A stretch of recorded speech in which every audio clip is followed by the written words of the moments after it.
Every day, millions of people across the globe turn in the exact same direction and move through a series of flawlessly synchronized physical rituals. But if you search the thousands of verses of the Quran to find exactly how to perform those physical movements, you won't find the instructions. The text repeatedly mandates foundational duties like establishing prayer and giving charity, but it omits the logistical mechanics required to actually execute them. You can't just parse the 7th century Arabic text to figure out the exact physical postures of bowing and prostrating. No grammatical analysis will yield the precise 2.5% wealth tax required for your charitable dues. Linguistically, those Arabic words had broad general meanings prior to Islam. Classical scholarship established a solution: two interdependent categories of revelation. The Quran is the constitutional text, providing overarching principles. The Sunnah is the practical, divinely inspired application. Without this second pillar, the fundamental pillars of Islamic worship collapse into subjective, irreconcilable interpretations. Relying exclusively on the constitutional text ultimately makes it impossible for a believer to physically practice the religion in a unified community. Within 2 centuries, the Islamic Empire expanded from Spain to the borders of India.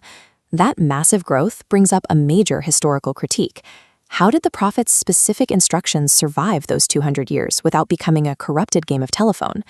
The idea of a 2-century oral-only gap is historically inaccurate. Early Muslims utilized a pedagogical system called sama, or live audition. A student would recite a text from memory, and a master scholar would cross-examine that recitation against their own rigorously guarded records. Physical evidence anchors this tradition. Companions compiled early private notebooks called Sahifas. Researchers analyzing independent copies found in Berlin and Damascus, thousands of miles apart, discovered identical texts. This consistency proved transmission was rooted in stable written records, rather than a shifting oral tradition. 8th century scholars further verified these reports by testing them against the living, observable daily practice of thousands of residents in Medina, the Prophet's own city. If an isolated report contradicted the unified actions of an entire community, it was rejected. Early Islamic law relied on a dual authentication system, where documented texts were continually anchored by live cross-examinations and mass communal practice. By the 9th century, that interlocking matrix faced a new crisis. The sheer volume of global narrators and the rise of competing political sects required a centralized system to separate the Prophet's words from political forgeries and honest scribal errors. Enter Imam Al-Bukhari. This diagram shows the anatomy of a hadith, which is essential to understanding his methodology. Every report is split into 2 halves: the Matn, which is the actual text or quote itself, and the Sanad, the chronological chain of human narrators connecting the text all the way back to the Prophet. The genius of classical scholars was their exhaustive focus on that chain.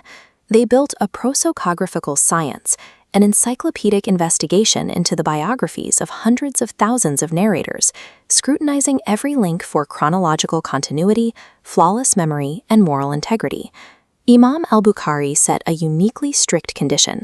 He required verifiable historical proof that every student and teacher in the chain had physically met and interacted. Early scholars acted as forensic filters. They traveled for years to track down narrators, testing their memories by intentionally altering the names in a chain to see if the narrator would catch the error before recording their testimony. Which brings us to a famous mathematical critique. Historical sources say Imam Al-Bukhari reviewed 600,000 narrations, but published only about 7,000. For many, discarding over 590,000 reports suggests a tradition plagued by mass forgery. This chart shows exactly where that critique falls apart. In the 9th century, the word hadith referred to the specific chain of transmission, not just the text. If a single quote was passed down through an exponentially multiplying web of students, scholars counted every unique pathway as a separate hadith. The 600,000 figure represents hundreds of thousands of redundant chains converging on the same underlying quotes. Bukhari acted as a grand editor, filtering out redundant and lesser-graded transmission paths to isolate only the absolute most flawless, uninterrupted chains.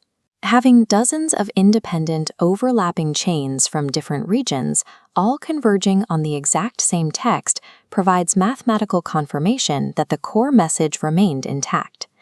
The classical sciences of Hadith function as the protective architecture of the Quran, ensuring that a global community today continues to worship in the documented footprint of the Prophet.